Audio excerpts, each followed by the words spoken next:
so, Meadows would become the first White House chief of staff to face criminal charges since Watergate. Last night, the House voted in favor of the referral, holding Meadows in contempt of Congress for failing to appear for a deposition. Just before last night's vote, the panel read more text messages sent to Meadows. There was one from an unnamed lawmaker which revealed discussions to overturn the election on November 4th. That was the day after the election. Here's part of that text message. Why can't the states of Georgia, North Carolina, and Pennsylvania and other Republican-controlled state houses declare this is BS and just send their own electors to vote and have it go to the Supreme Court? With us now is Olivia Troy. She's a former aide to former Vice President Pence, and she is now the director of the Republican Accountability Project. Olivia, welcome back. And it's right there. We don't know if this is the first text of its kind one day after the election, but this is a web that's stretching to include a significant number of members of Congress. Yet clear and plain evidence of members of Congress being completely complicit in an attempt to overturn a fair and free election and undermine our entire electoral process and democracy. Incredibly disturbing. And you think once we get these names and the chairman of the committee, Benny Thompson, says they'll make a decision in a week or so, that there will even be a consequence, though, in this Republican Party for members who tried to steal this election? I don't believe so, because when you actually stand up for truth, like Liz Cheney and Adam Kinzinger and others who have tried to stand for the truth along the way, especially in the aftermath of January 6th, you get pushed out of the party, or you get ostracized, or you get threatened, or you get bullied and intimidated. So I think that is where the party is right now. They support those that do everything to cover up and obscure the truth, even on one of the events that led to one of the darkest days of our entire democracy. Well, if that's the case, then let me ask you a 30,000-foot perspective question. The Democrats seem very focused on accountability for what happened on January 6th. And we do need to know the answers to where Trump was during those hours, why he wasn't calling in the National Guard for help.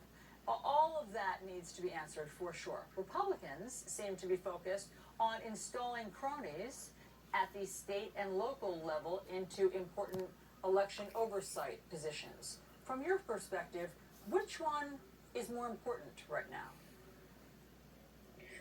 You know, I think I'm a supporter of both. I think that there needs to be accountability. I think that if people were complicit in this entire thing, I think this is an incredibly dangerous precedent to be setting, and I think they should be charged. People like Mark Meadows should be held in contempt of not cooperating with Congress. This is a whole entire group of people who think that they are above the rule of law.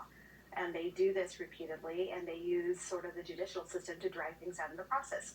But on the other hand, I think what's happening at the state and local level is incredibly concerning, because they are laying the groundwork to be able to overturn the will of the people, the will of what the people decide. And that is actually exactly how democracy really dies. And I feel like it's not an overstatement. I think people at times hear that and they think it's hyperbole, and it is not. This is rigging the system at the state and local level so that the next time around, if they get the results and they don't agree with the results, they will have hyper-partisan people in place that will actively work to overturn an election result. And I think that that is a very concerning trend for our country.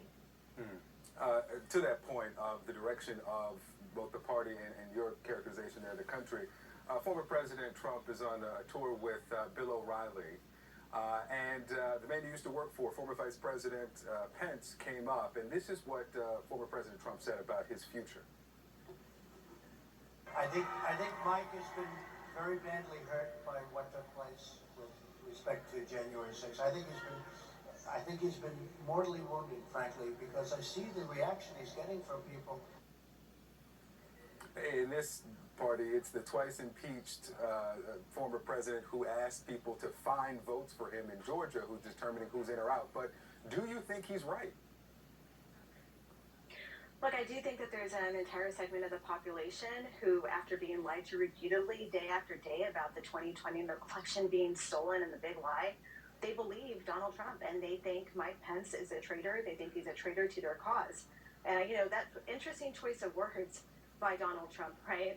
Mortally wounded or something like that. I mean, I think about that, I'm like, Mike Pence was almost hurt. He was almost killed at the direction of you. And so I think this is just a kind of a perfect picture of describing this group of people who continue to spread this disinformation that continues to be pervasive, whether it's Fox News and those texts, and you see the cover up afterwards, which I think is just, it shows complicitness across the board by these people. And then you have Mike Pence, who did do the right thing that day. He did his role, he did his job, and he certified the election under tremendous pressure by the former leader of our country in that moment. Olivia Troy, always great to talk to you. Thank you.